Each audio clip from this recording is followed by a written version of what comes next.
In this video, I'm going to give you some tea on how friendship breakups can actually be hurtful and damaging. Hello everybody and welcome to Mental Glow Up Monday. My name is Tumi Ramila for those of you who don't know me. If you are new here, hello and welcome, and I hope you do stay. If you are an oldie, hello and welcome back. Today we are speaking about friendship breakups, like how they hurt and how to deal with that hurt. So without wasting any time, let's get straight into this video. Breaking up with a friend, especially if you were in a long-term friendship, when you break up with that friend, it can be the most hurtful and damaging thing ever. I mean, I know from first-hand experience that I had a friendship breakup with somebody who I was friends with for 7 years, and I really thought we were going to be best friends forever, but it didn't happen like that. We had a friendship breakup. Like, that was the first and I think the last time somebody actually told me they did not want to be friends with me anymore and that we should go our separate ways. When you're at the receiving end of this breakup, especially because when you think somebody's gonna be your friend for a long time, you really don't think that you will ever get to a point where you're no longer friends. And I was not expecting that, so it hit me really hard. And I thought to myself, I cannot be the only person who has gone through this. And maybe there are some people out there who are going through it. If you are going through a friendship breakup or you have gone through a friendship breakup and you really do not know what to do, I think this video, it might be helpful to you. So stay tuned to hear about some stages that you can take and how to deal with friendship breakup. So this stage where you break up with your friend and they don't want to be your friend anymore, it's really, really hard because you loved being around that person, you loved spending time with that person, and you probably had plans for the future with this person, and they just literally just cut you off. It's like when you glue something on the wall and you rip it off, right? They take a part of you with them. So the best thing to do and how to deal with this stage is to accept that this person does not want to be your friend anymore. Accept that all the plans and all the things you did together are memories.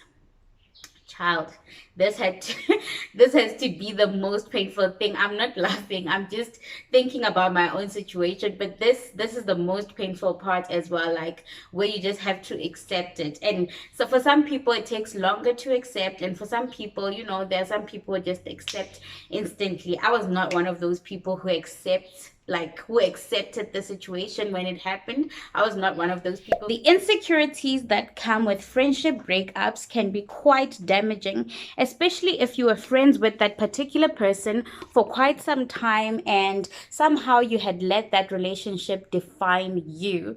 You start asking yourself questions like who you are or outside of this friendship, and you start having self-doubt and you start having a very low self-esteem. A way I found that helped me deal with this was building back my self-confidence. What I did was I asked myself, who was I before this friendship? And if that identity had changed or shifted. So it's very important that you ask yourself such questions after you had a friendship breakup, because I know that it's hurtful. I know, especially because you are at the receiving end of the breakup, it can be quite damaging and you start having a whole lot of self-doubt. But if you sit down and actually write down prompts and ask yourself questions and try to re-identify yourself again, I mean, you'll find your way through and you'll get through it very quickly. If you enjoy this kind of content, please be sure to subscribe to this channel, like this video, and share it with your friends. Out of all the stages of friendship breakup, seeing your friend move on without you has to be one of the most hurtful stages, because right now you're just seeing this person that you really like spending time with, really like being around, just moving on as if you were never there. This can breed some envy, child. This can breed some jealousy and also some self-doubt questions like, why couldn't she just turn up with me like that? Why couldn't she just tell me what was wrong instead of breaking up? I'm speaking to somebody who is at the receiving end of a friendship breakup. I know how these breakups can be like so hurtful, especially seeing your friend move on. The best thing to do and how to deal with this, which worked for me, was to move on without them. If they've moved on without you, clearly they don't want you in their lives. It's time for you to move on without them. Get yourself some healing and try to just move right along without your friend. It seems like every single stage that I've spoken about has been hard. And this one is no different, you know. This final stage is finding new friendships, you know, like finding new friendships is hard also because now you have built up walls. Now you have walls up, you have trust issues, you don't want to let anybody in. At least, well, I did that. I didn't want to let anybody in. It took me quite some time to get to a point where I let people in and people into my life. It was just hard for me to ever think that I could ever have a friend that I could share my life with the way I did with that particular friend who broke up with me. Oh my gosh. Yeah, with that friend who broke up with me. I didn't think that it was possible for me to have friendships like that. And yeah, it's still something that I'm navigating through.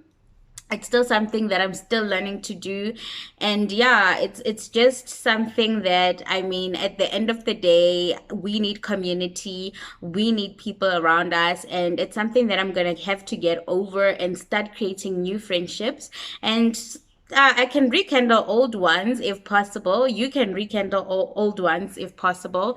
And this time, just don't let yourself be defined by that relationship. Just don't make the same mistakes you did in your previous friendship.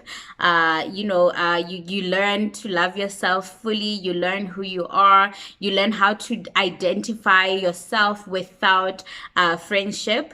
And in the friendship, just know what your role is. Don't try to be everything for the friend, just be the best friend that you can be. And that's how I'm choosing to deal with this stage, by being a loyal person to myself first before I can be a loyal person to anybody else. That's it from me. Thank you so much for watching Mental Glow Up Monday. If you have any other stages that you know of, please let us know in the comments section how you dealt with them and what the stage is. Please don't forget to like, comment, and subscribe. Share this with your friends and family. I will see you guys in the next episode of Mental Glow Up Monday. Have a beautiful day. Bye.